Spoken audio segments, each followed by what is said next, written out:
அன்பு சொந்தங்களே, அஸ்ஸலாமு அலைக்கும். பள்ளி குழந்தைகளின் அரையாண்டு விடுமுறையை முன்னிட்டு மரியம் ஹஜ் சர்வீஸின் உம்ரா ஆஃபர். பயண நாட்கள் டிசம்பர் 23, 24. விமான டிக்கெட், விசா, உணவு, தங்குமிடம், மக்கா, மதீனா, ஜியாரத், ஜம்ஜம் உட்பட பல வசதிகள். கட்டணம் வெறும் 84,900 ரூபாய் மட்டுமே. இதேபோல ஜனவரி மற்றும் பிப்ரவரி மாத உம்ரா, புனித ரமலானின் முதல் 15 நாட்கள், கடைசி 15 நாட்கள், ரமலான் ஒரு மாத உம்ரா உள்ளிட்ட பல்வேறு சேவைகள். மேலும் விவரங்களுக்கு மரியம் ஹஜ் சர்வீஸ், செல் 9445357262 and 8523908288. நெத்தன்யாகு மீது நம்பிக்கை இழந்த இஸ்ரேல் மக்கள், வீடு திரும்ப மறுக்கும் இஸ்ரேலியர்கள். ஆக்கிரமிக்கப்பட்ட பாலஸ்தீனத்தில் குடியமர்த்தப்பட்ட இஸ்ரேல் மக்கள் தற்போது தங்களது சொந்த வீடுகளுக்கு திரும்ப விரும்பவில்லை என தெரிவித்துள்ளனர்.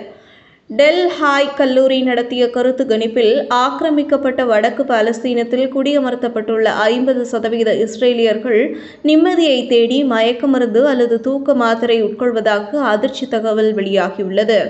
இதில் 33% பேர் தங்களது குடியிருப்புகளுக்கு திரும்ப விரும்பவில்லை என்றும் 36% பேர் தங்களது சொந்த வீடுகளிலிருந்து இடம்பெயர்ந்ததால் உளவியல் சிகிச்சை எடுத்து வருவதாகவும் தெரிவித்துள்ளனர். மேலும் பாதுகாப்பு தொடர்பாக இஸ்ரேல் ராணுவம் கொடுத்த வாக்குறுதியில் நம்பிக்கை இல்லாததால் ஆக்கிரமிப்பு பகுதிகளில் குடியமர்த்தப்பட்ட இஸ்ரேலியர்கள் தங்களது சொந்த வீடுகளுக்கு திரும்ப மறுத்து வருகின்றனர். இது நெத்தன்யாகுவின் இஸ்ரேல் ராணுவம் பாதுகாப்பு விவகாரத்தில் கொடுத்த வாக்குறுதியை நிறைவேற்றும் என்ற நம்பிக்கை மக்களிடம் இல்லை என்பதை காட்டுகிறது.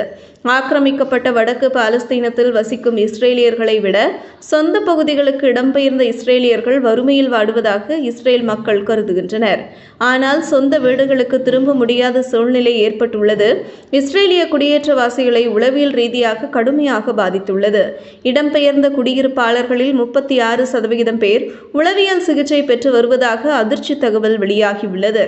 இதற்கு நெத்தன்யாகு அரசு பாதுகாப்பு மற்றும் மறுசீரமைப்பு பணிகளில் கொடுத்த வாக்கை காப்பாற்றாததே முக்கியமான காரணம் என கூறப்படுகிறது.